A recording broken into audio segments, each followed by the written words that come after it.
In the spring of 2012, work on a highway crossing the province of Henan in China was suddenly interrupted.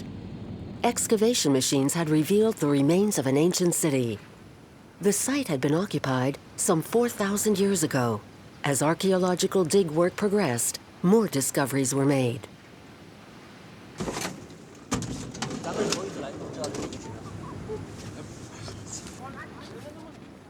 The archaeologists were more than surprised. Some of the inhabitants appear to have been massacred.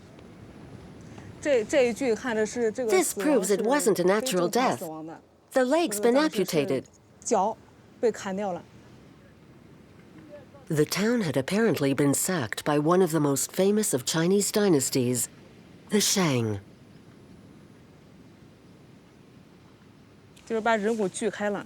It's easy to see at what point the amputation occurred. If the break had been natural, the cut wouldn't have been so clean. All these indications prove that the Shang soldiers brought their prisoners here to execute them. Their methods were really very cruel.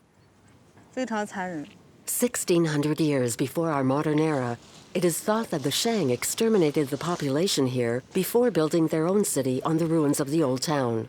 Their arrival marks the beginning of Chinese history.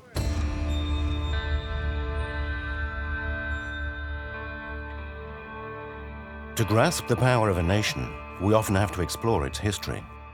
China is no exception and has no end of fascinating secrets to reveal. For the first time, the Middle Kingdom is opening its doors for a journey back to the very roots of Chinese civilization.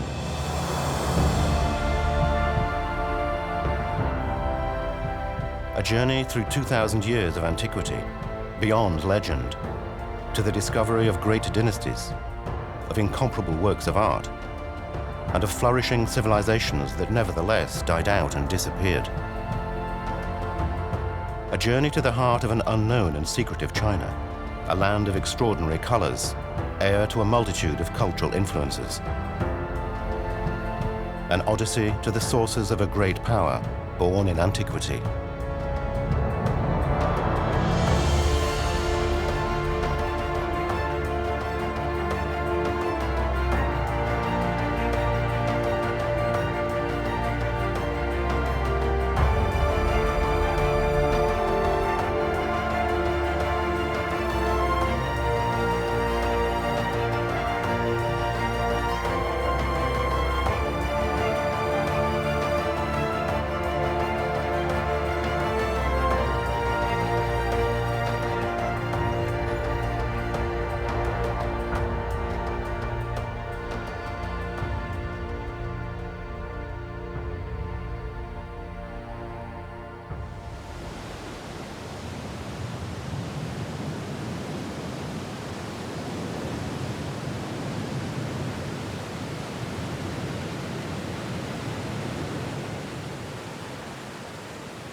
In 1570 BC, a new dynasty emerged in the Yellow River Valley, the Shang.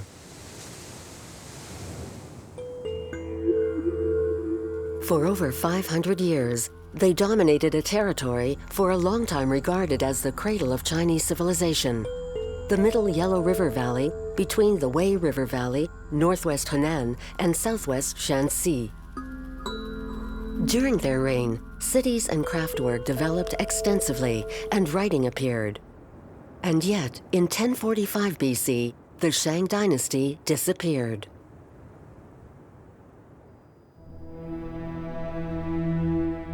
In Records of the Grand Historian, written by Sima Qian between 109 and 91 BC, the last Shang Dynasty king is presented as a decadent debauchee. Skewers of meat hung from trees above pools of wine, where the king and his friends entertained scantily clad concubines. History is always written by those who win. The last Shang king, therefore, appears as the worst of criminals, and his successors, the Zhou, were only too happy to slander and libel him. The archaeological digs provide valuable information about who the Shang really were.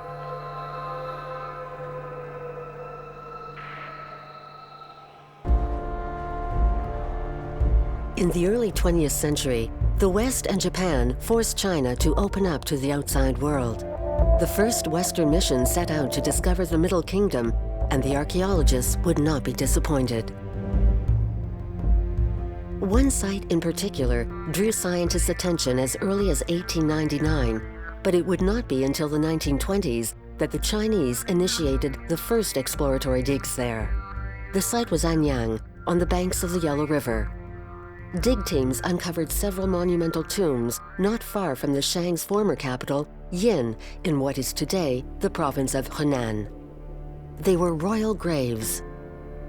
Most of the tombs had been pillaged, but the archaeologists dug up some remarkably beautiful pieces.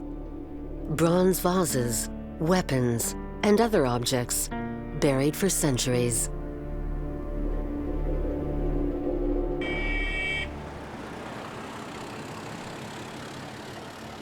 Professor Tang from the Archaeology Institute at the Chinese Academy of Social Sciences returns to the scene of one of the very first excavations. This photograph shows the excavation site of the tombs of the Shang kings.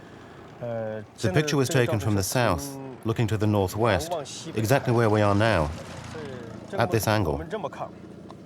It's the center of the tomb, and this passage extends to the north for 22 meters along this road. The passage where steps have been made goes down gently and takes us 13 meters underground. We can see that the Shang king's tomb is a gigantic and complex structure. The kings have been revealed to us now after 3,500 years, and the size of their tombs shows the level of civilization the Shang had attained.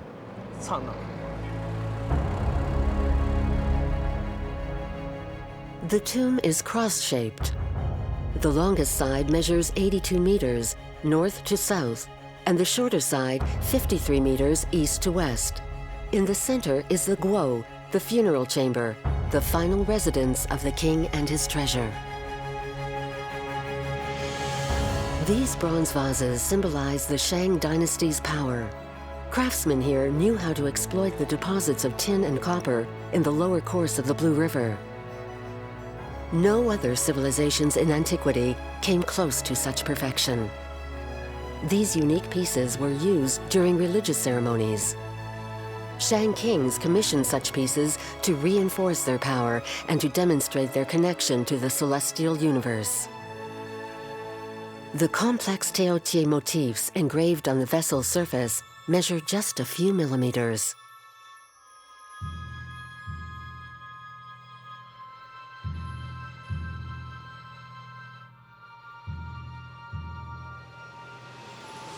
Technical historians have attempted to reproduce the same artwork. For Professor Jonathan Kenoyer from the University of Wisconsin, the craftsmanship has to be considered in a context that goes beyond purely artistic concerns. Craftsmanship is very high, and it required, incredible amount of patience to make these molds. This is not something that was done very quickly, and a lot of finances were involved in making. So this is not the kind of craftsmanship that is done because of market economy. It's a state economy. The royalty require this stuff for their sacrifices, for their special rituals, and that is why they have to make it, because in an economic system where you are selling this, no, you could not make money. This is very time-consuming, and then this is buried in the ground. So once you've made the bronze, you break the mold, you throw it away. The finished bronze is used for one ritual and buried with a person. So it's not economically a very smart way to do things. The earthenware mold was used just once, and depending on the shape and the complexity of the piece, making the mold itself could take a considerable amount of time. I would not want to be a Chang craftsman, because if I make a mistake, I may become, the next sacrifice victim. The clay was no doubt mixed and refined until every asperity was eliminated. The surface of the mold had to be as smooth as possible. Look at the color. Why this is yellow?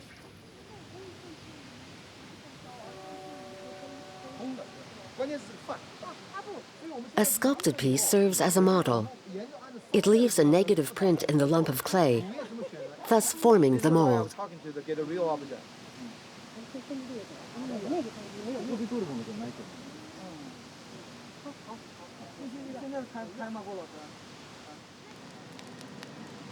The experiment requires the creation of a miniature oven.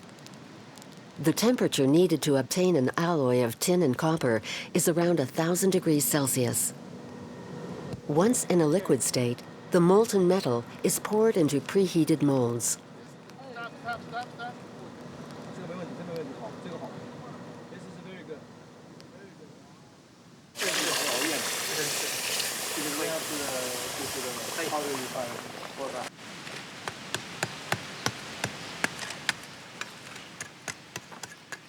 After several unsuccessful attempts, the Sino-American team manages to make a piece barely bigger than a key ring. It's taken 2 days just to obtain this result. We're beginners. The Shangs were very high specialists. So we know that many bronzes were made only here at Yingshu. And then some of them were made in other places. So each workshop may have had a very strong control over the production. Okay. Because if everybody can do this, then they would not be valuable. The bronze objects therefore symbolized a certain elite, as historian Romain Graziani explains. They didn't make ordinary or useful objects out of bronze. The bronze was reserved for more prestigious purposes that pertained to the activities of the nobility: war, sacrifices, making chariots, and weapons. We found some very small bronze objects, but also certain ceremonial vessels that weigh up to a ton. But in every case, they expressed the dominance and the monopoly of the upper classes who were involved in these activities, and where it's difficult to distinguish between their political domination and the kind of religious monopoly they had over other people.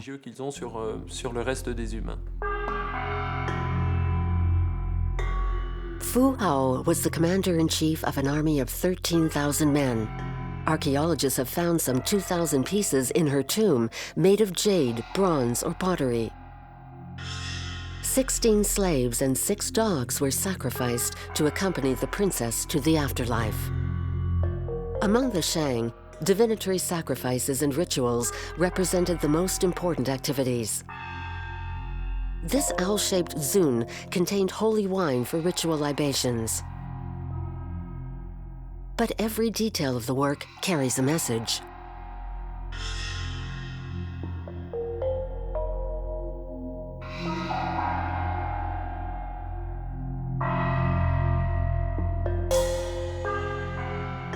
A 100 or so weapons were buried with her, including this bronze dagger axe encrusted with turquoises. Lady Hao was the worthy representative of a people well-versed in military arts.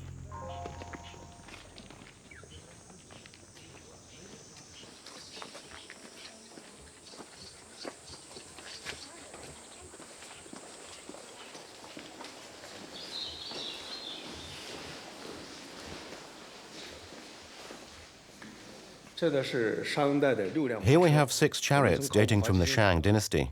The chariots were drawn by 2 small horses and were used for war, for traveling, and for military exercises. In fact, they were vehicles that fulfilled a variety of functions. But above all, they were used for war. First of all, for their speed. Also, they served as an observation post looking over the battlefield. The multiple qualities of these combat chariots made them ideal command centers for coordinating the troops. In the Shang era, these chariots were ideal for combat on the plains of northern China. They could reach the enemy quickly, were easy to defend, and would hound the enemy to the point of total surrender.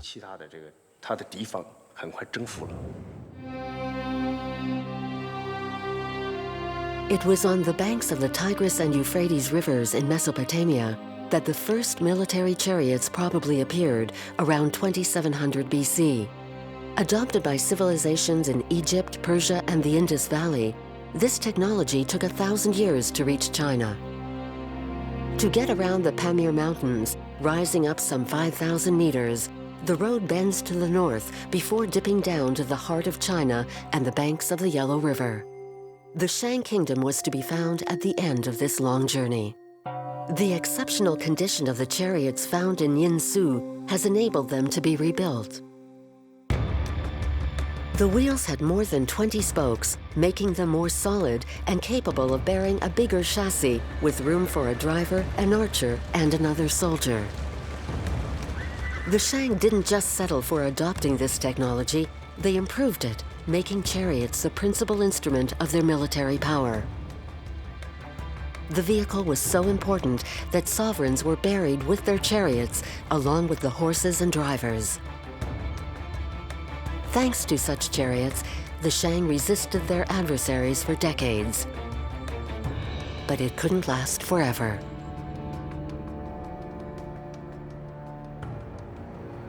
Modern China rises up to the skies. Every day, construction sites reveal ever more traces of the past. Archaeologists are hounded by mechanical diggers, but digging has gone on for decades in Anyang, the Shang's last capital, between 1300 and 1050 BC. The relics here reveal the opulence of a city that had vast networks of pipes and channels.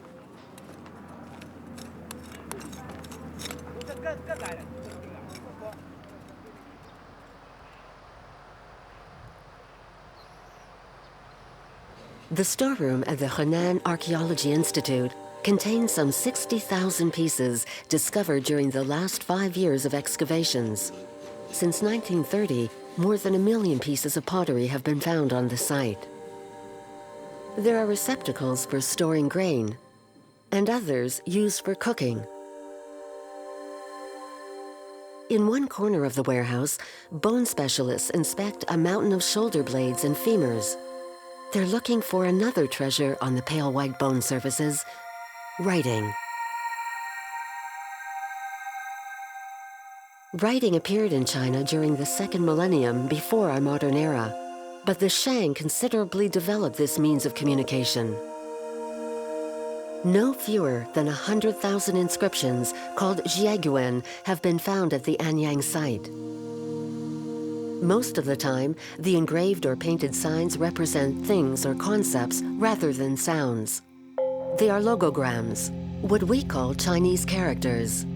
These inscriptions already possessed all the characteristics of modern-day Chinese writing, which makes translating them much easier. These lines seem to be falling from the sky. This is a sign for rain.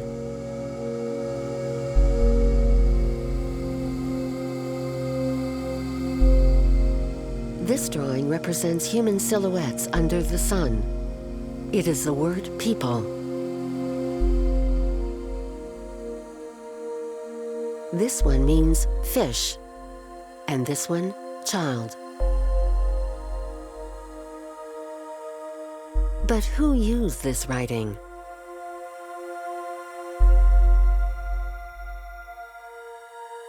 The only testimony we have seems to indicate a fairly restricted use. It was restricted from a geographical point of view, as we found almost no written testimony from the Shang period apart from in the capital. So that's an initial point. And secondly, I think it was also restricted concerning the practices involved with writing.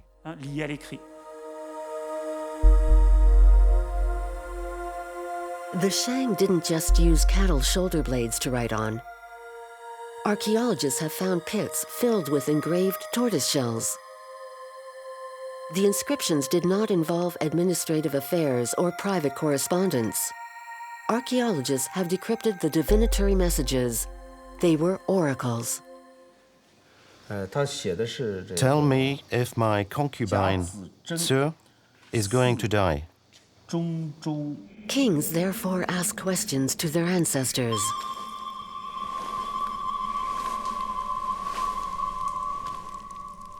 The monarch was one of only a few people able to establish contact with the world of spirits. He was also the only one capable of interpreting any messages. The ritual was unchanging. The back of the bone or shell was carved out beforehand.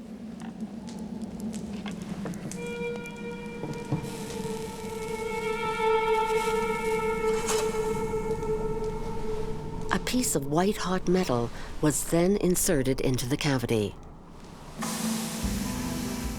Under the intense heat, the bone cracked into a T-shape. The cracks revealed the message sent by royal ancestors. After the king's interpretation, scribes recorded the date, the name of the soothsayer, and the subject of the prophecy. They could also sometimes note if the prediction came true or not.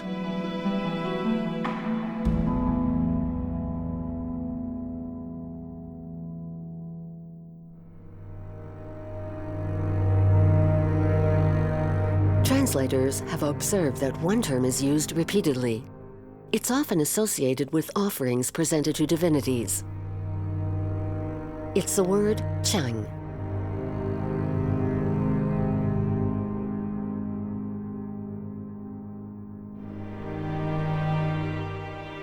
Archaeologists have opened up dozens of trenches on the Yinsu site.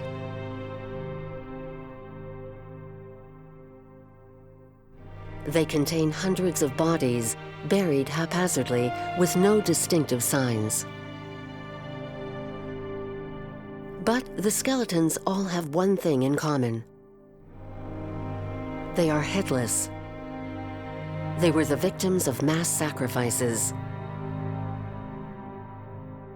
For a long time, historians have wondered where they came from. Were they criminals, punished for their deeds, or slaves, or prisoners of war?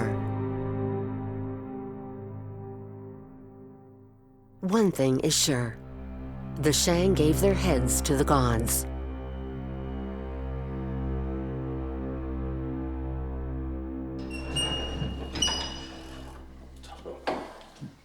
Professor Tang is very interested in the geographical origin of the sacrifices. He has even found a way to determine it with a certain precision.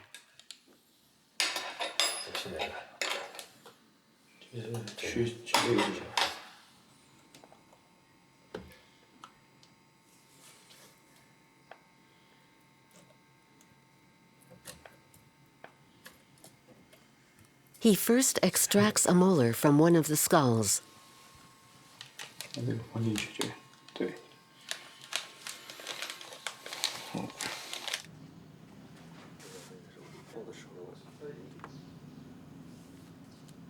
His investigation then leads him to take the same type of sample from around 20 necropoles from around China. He removes 150 teeth from skeletons dating back 3,000 years. The levels of radioactive substances present in human teeth depend on the place the individual grew up.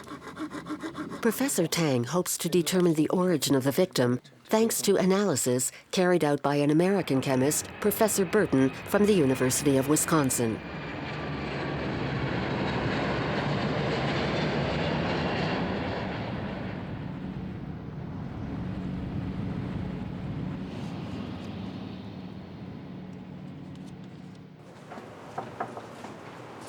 Hi, Jim. Hi. Ah, Tang. Hi. Hi. So Jim. long. Hi, It's been a really long time. Long time no see, yeah. Glad to Great. get Okay. here. Come on in. Okay, great. Cheese. Yep, from Anyang. Want to take a look? Definitely. Okay. Very definitely. Okay, so what are these? This is a small box. Anyang has Let me a lot put of it nice down. things. This is one teeth. So, human molars. It's M2. The results of the analyses confirm that the sacrifices were not Shang. They were not criminals condemned to death. The levels of radioactivity correspond to those present in the current province of Gansu. That's nice. Phantom. I mean, it's not, crazy off the map, but Okay, it's okay. a nice range to measure. Professor Tang observes that the ideogram Chang corresponds to the name of a tribe still present in the area. The distance between this region to Anyang is roughly 800 kilometers. It's incredibly interesting. So in the late Shang period, the Shang covers like this. They took them from the west, which is 800 kilometers of the Shang capital. Descendants of the Chang live today in the region of Gansu. Their ancestors were nomadic animal herdsmen. The Shang no doubt captured them during skirmishes. The prisoners would then have been decapitated. With these sacrifices, the Shang kings fed their gods and reinforced their authority. For 500 years, between 1570 and 1045 BC, the Shang occupied the Central Plains irrigated by the Yellow River. Their bronze weapons and their mastery of certain technologies explains their domination. And yet, their dynasty was destined to disappear. In his chronicles, Sima Qian confirms that the Shang were deposed during the Battle of Muye. The conflict probably lasted barely a few hours, during which the Shang were swept aside.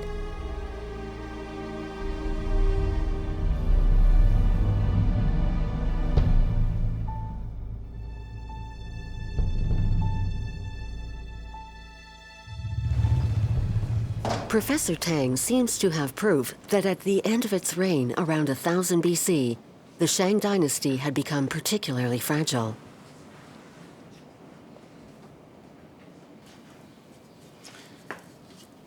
This vessel is identical to others in bronze, known as ding, but listen to the sound it makes. That's the sound of terracotta. Most of the ceremonial vessels found in Anyang were made of bronze. But suddenly, during the final years of the dynasty, the Shang only used terracotta. Clay replaced bronze. This would seem to prove that the Shang didn't have enough bronze. At the same time, metalworking among other peoples was increasing considerably. It's very likely that the Shang had been deprived of their supply sources. And so the Shang would have had competitors. And yet, for a long time, Chinese historians believed that no civilization could have developed outside the Yellow River Basin. They were wrong. A highly original culture had developed further south on the banks of the Yangtze in today's province of Sichuan.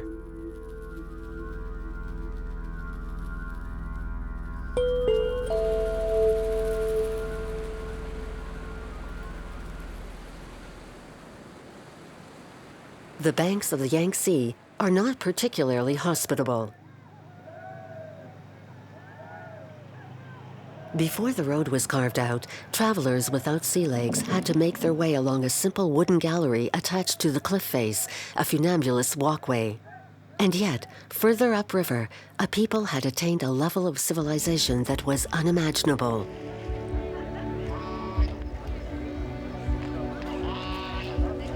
In 1986, 40 kilometers from the city of Chengdu in the Sichuan province, farmers found two vast cavities as they plowed their fields. Local authorities filmed the excavation work, images that have never been seen before.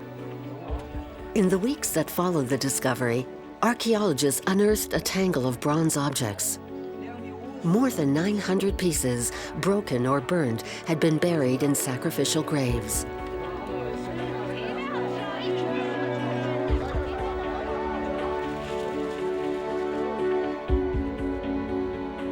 It is not known what this mask with the bulging eyes represents, but it took a vast amount of ore to make it.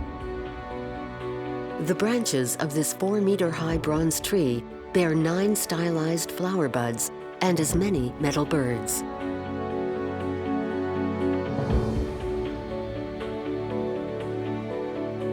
This finely sculpted gold scepter no doubt symbolized the owner's power.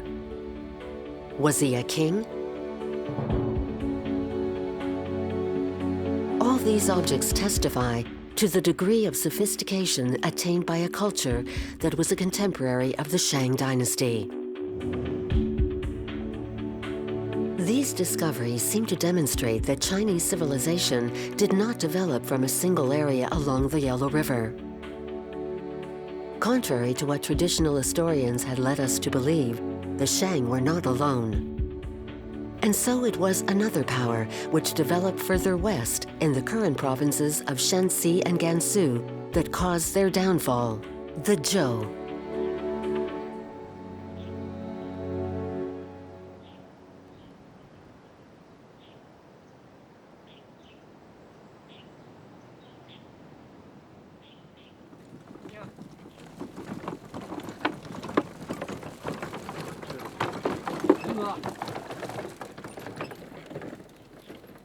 Like their Zhou ancestors, the inhabitants of Shanxi province live mainly from agriculture. How could a small farming people have deposed a dynasty solidly established along the Yellow River for almost 500 years? Professor Tang examines the surveys taken on the plateau where the Zhou lived, Zhouyuan.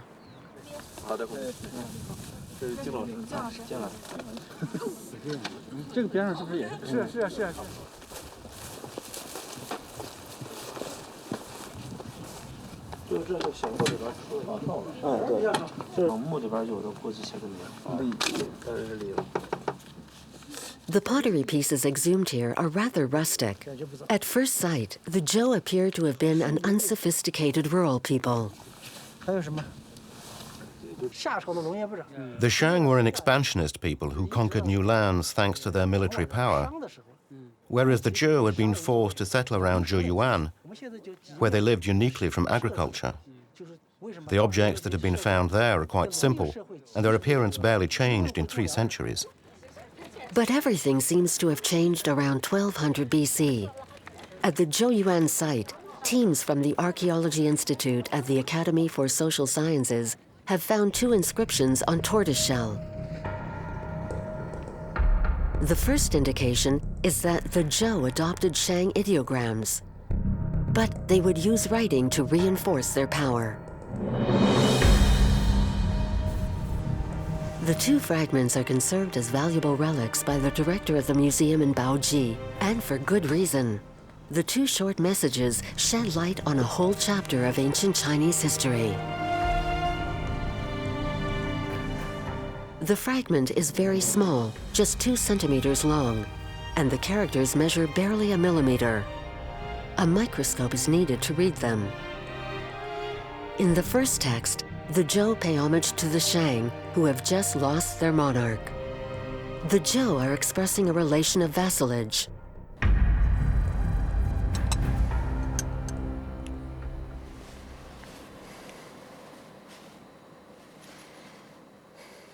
The second message has for a long time been an enigma. One of the interpretations put forward is, may the peoples of Wei and Chu carry flames, and may the administrator of the palace receive them. For the director of the Baoji Museum, these few words provide a first clue. The name Wei that appears here is the name of a people. This immediately suggests that the Zhou had very close relations with the Wei.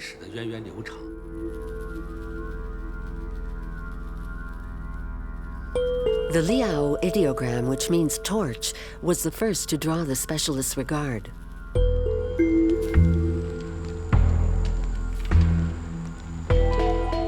The message apparently recounts how one moonless night, emissaries bearing torches from the Chu and the Wei were received at the Zhou sovereign's palace.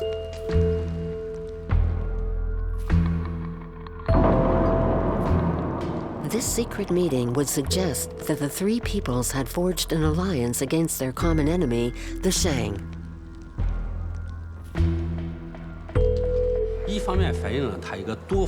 At the very moment the Zhou were in mourning for their overlord, they took advantage of the situation to forge closer ties with other tribes. They were clearly stirring up a rebellion against the Shang, whose political system was already decadent. In the middle of the 11th century BC, the Shang were surrounded by several peoples who had formed an alliance to depose them. Their fate would be sealed 200 kilometers to the south of their capital on the Muye plain.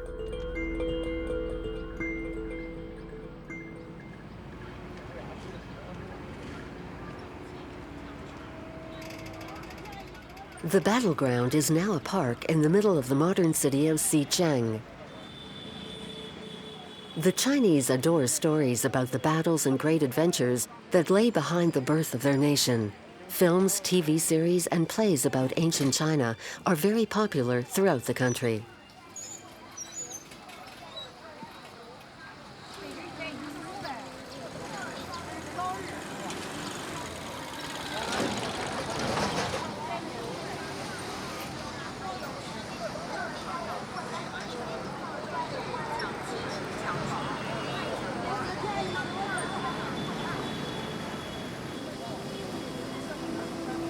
Modern China may be fond of brand new skyscrapers, but the people are very attached to their past, and traces of it are very common, with more emerging from the ground all the time.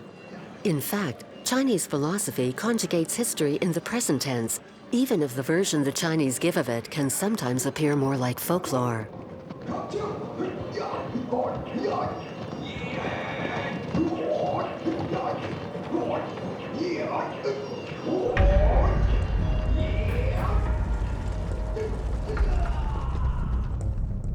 The ancient chronicles of Semichen give the date of the Battle of Muye as the second month and the 11th year of the reign of King Wu, the Zhou's monarch. Today's historians regard this as the year 1045 BC. One archaeological source shows that the choice of this date is not by chance. This bone was engraved just before the battle. It proves that at the same time, the Shang king had to face up to an insurrection in the east of his kingdom in a region called Shangbi. The Shang army's elite troops had stayed in the east to suppress the rebellion. It was at that moment that the Zhou decided to march against their enemy's capital. One archaeological relic vaunts the success of this strategy. The ceremonial bronze vase was made just after the battle. It bears an inscription. On the morning of this day, King Wu launched the attack against the Shang. At dusk, the regime was finished. By affirming that the Shang Dynasty had failed, the Zhou's propaganda justified their conquest. The speed of their victory reinforced their legitimacy. The precise location of the battle is not known, but we can retrace the exact circumstances of the confrontation. Attacked by the Zhou, the Shan king acted quickly to confront the threat and led his men into combat. His best troops were still, no doubt, in the east. The king thought he would be facing a single army, but he was in for a surprise when he reached the battleground. The Zhou were not alone.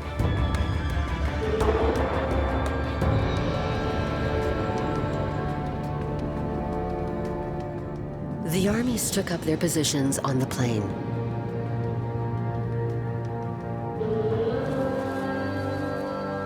Semichen's historical account says that there were soldiers from the Wei people and Chu warriors from the banks of the Yangtze River.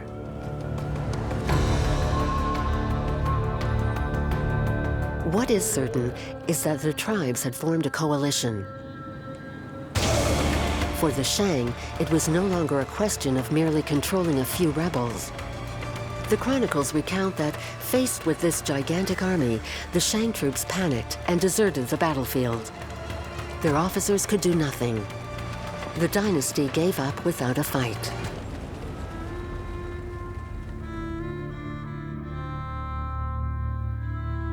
Modern-day Chinese still come to pray in the temple devoted to the Zhou royal family in today's Shanxi province. The dynasty, whose reign lasted 800 years, has been idealized. It has to be said that it marked the history of the country.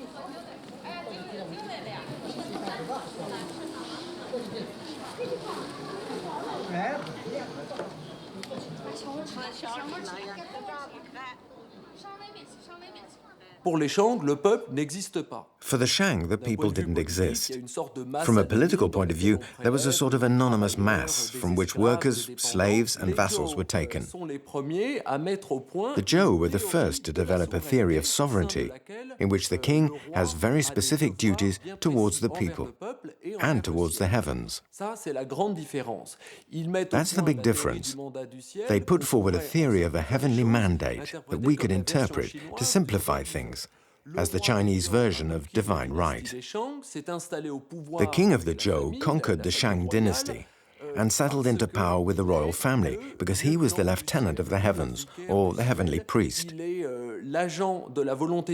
was the agent of heaven's will over the earth. The Shang royal family declined because of its vice, its misconduct, moral corruption, and its last debauched kings. The heavens sent warnings in vain, which were not heard. And so the heavens entrusted the Zhou ruling family with seizing power and ensuring the people's well-being, acting as the agent of its will over the earth. The power of the Zhou kings was extended considerably to the east and the south. It covered several vassal states.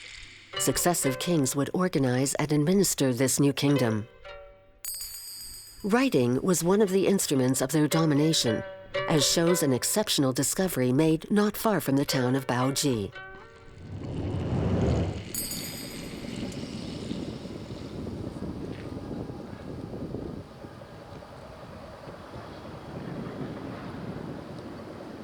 Peasants in the village of Yang well remembered that day in 2003.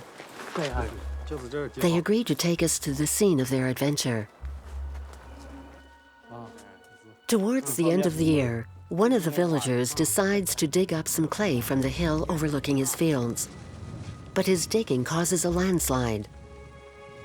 Once the dust has settled, he sees that he has opened up the entrance to a cavity. As they glance inside, the villagers realize they have found something extraordinary. The authorities must be told at once and send someone to investigate. Night has fallen when the archaeologists finally reach the hole. They are stunned. Hello, Mr. Li. I'm already at the archaeological site in the Meishan district. Mr. Liu has called the bureau director because of the discovery. The bronze pieces are magnificent.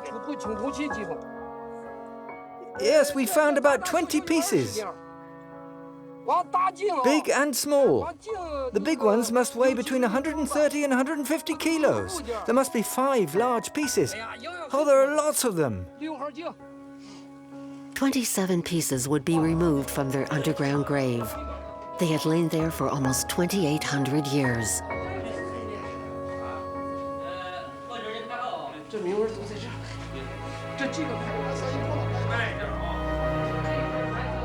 The bronzes were probably made for an important family allied to the Zhou royal house. Their owner hid them during troubled times.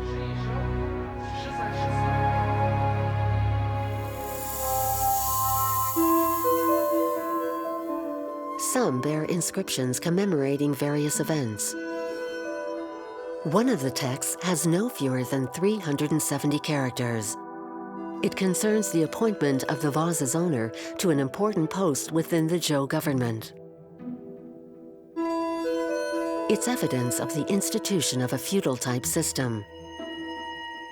On va retrouver sur ces vases en bronze. We can see on these bronze vases some texts that correspond to investiture ceremonies, during which the king generally gave either a position or a particular piece of land to a member of the aristocracy by giving him a certain number of gifts, which were symbolic.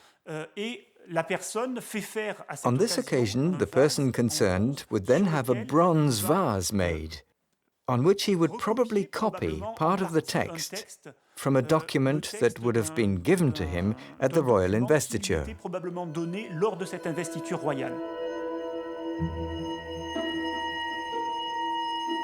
The ideograms therefore enabled peoples from different cultures and speaking different languages to communicate and make alliances.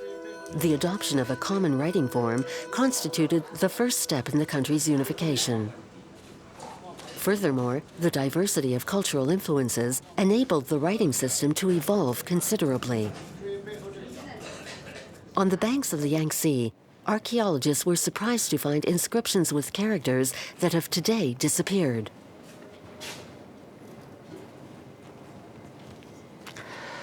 Look, here's one. The character engraved here has been created from scratch. Here you can see it there. This ideogram has been drawn to depict a tree, a mulberry tree. Experts believe that tribes adopted this system of communication very rapidly. Writing spread fast. During the Zhou dynasty, the use of Chinese characters spread because of their use in contracts and in diplomacy. But many tribes found that they needed more characters than the Zhou were providing. So they invented new ones, which means that they mastered the writing system perfectly well.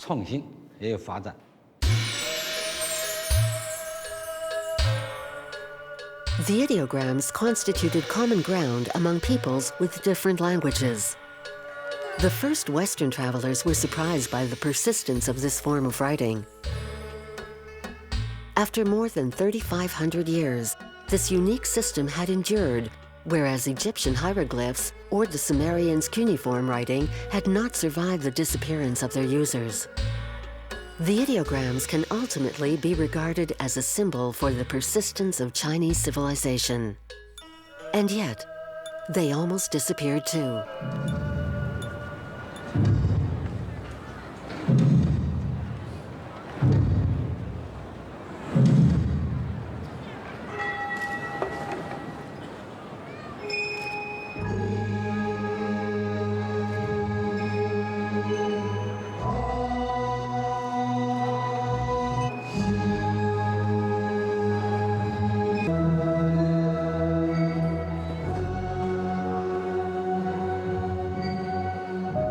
In the 17th century, emperors of Manchu origin attempted to impose their own writing system to replace the Chinese characters.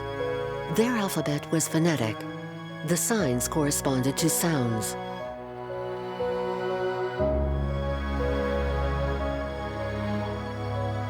All official documents were written with a cursive script. The emperors hoped to extend this writing system throughout China. But their attempt would fail. Faced with widespread reticence, the Chinese characters were definitively adopted.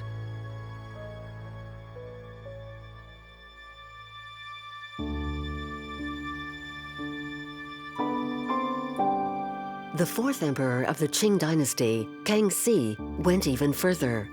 He commissioned a dictionary that would bear his name. The 36 volumes of the work compile 50,000 Chinese characters. In the preface to this monumental work, the sovereign explains the reasons for his decision. The governments of Mongolia, the Western regions, and European countries rule their countries by using a phonetic alphabet. But in a country like China, which possesses so many different languages, this is impossible.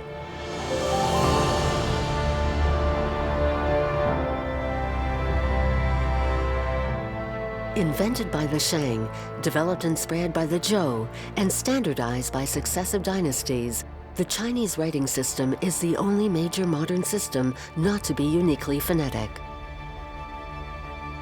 Ideograms have always participated in the unity of a multicultural country, which explains their extraordinary longevity.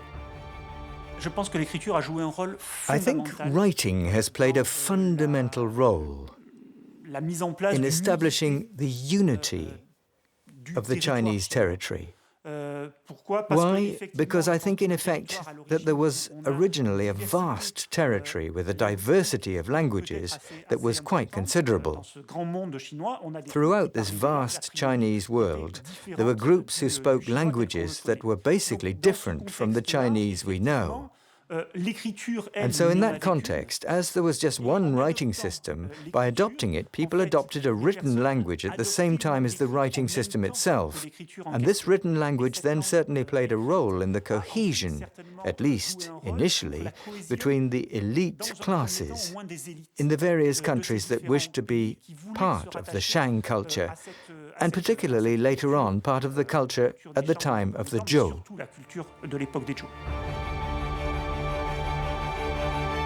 After several centuries of stability, the Zhou dynasty had to confront the ambitions of feudal lords.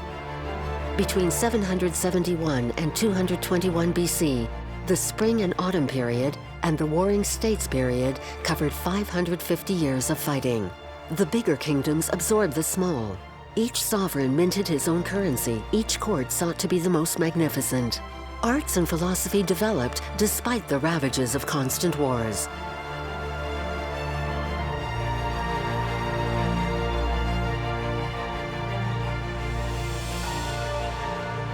In the 4th century BC, the Qin kingdom emerged from a long period of conflictual chaos.